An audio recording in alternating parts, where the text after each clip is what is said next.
Now, amidst the peace talks pushed by the American President Donald Trump, a Russian drone attack has killed one person outside of Kyiv. Emergency crews were at the scene working to control the fire. The firefighters battled the blaze with thick smoke rising from the debris. On the front lines, the Russian Chief of Staff, Valery Gerasimov, visited the troops that are fighting in eastern Ukraine as Russian forces continue to advance, according to its defense ministry. At the United Nations, the United States is pushing for a simple but a historic resolution to end the war. However, unlike the Ukrainian draft, the US proposal neither mentions either Russia's occupation of Ukrainian territories, nor does it blame Moscow for the invasion. Now, Russia's ambassador to the United Nations, Vasily Nebenzia, has called it a good move, but has noted that it fails to address the root cause of the conflict.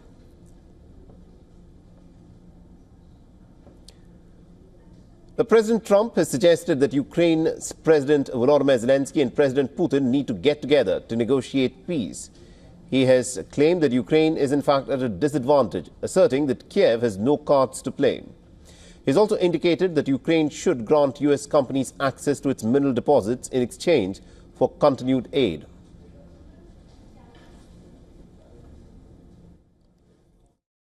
I think that President Putin and President Zelensky are going to have to get together because, you know what, we want to stop killing millions of people. You have young soldiers being killed. If you saw the pictures that I saw of the battlefield from satellite, you've never seen any pictures like that. Soldiers are being killed by the thousands a week, thousands of soldiers a week. As we speak, they're being killed. That's why I want to see a ceasefire and I want to get the deal done. I think we have a chance to get the deal done. I had to make sure that Russia wanted to do it. All right, so that is what the American president has to say. And to tell us more in terms of what is happening at this moment in Kyiv, we are joined in this broadcast by our correspondent Anas Malik, who's joining us live from Sloviansk in Donbas. Now, Anas, bring us up to speed with what the situation is like at this moment within Ukraine. Well, the situation remains tense, Saleh, because the Russian forces and their advancement and at least their attacks, they continue. They continue to intensify amidst talks of those deals or those pushbacks of deals from the American side to the Ukrainian side. And amidst that, we're seeing that last night there were drone attacks around Kyiv as well. The Russian attacks have been continuing in and around the country here in Ukraine, here in Donbas region. And even here, the Russian advancement has been thwarted. Where I'm standing, the nearest front line from here is about 25 kilometers to the southeast, and to the southeast of that, and Chasiv is where the nearest front line is. Now, the Russian forces, while they try to advance, the bigger problem that they face is that the Ukrainian forces, they try to repel those attacks. Of course, there is a inherent or there is a consistent problem when it comes to the supply of arms and ammunition, which the Ukrainian forces are currently facing.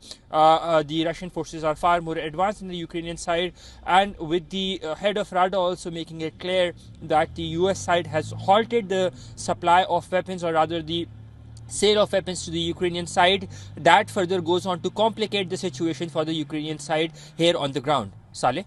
Anas, Donbas is one of the regions that has witnessed some pretty intense fighting. You're getting us the reports from Sloviansk and Donbas.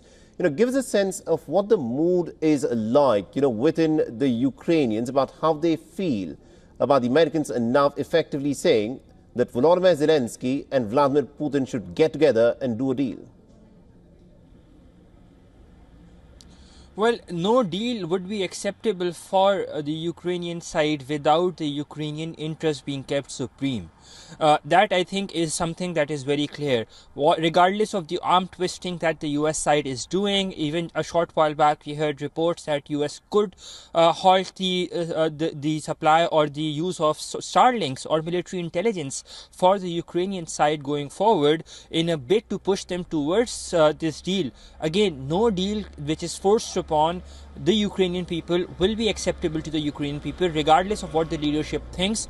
And I think that is what the public sentiment has been reflective of, and that is something that the Ukrainian leadership is also considerate of, because at the end of the day, they have to keep the political and the domestic considerations in mind before getting to the table with the Russian side on any such occasion. Indeed. Thank you very much, Anas Malik, for joining us and getting us all those updates there.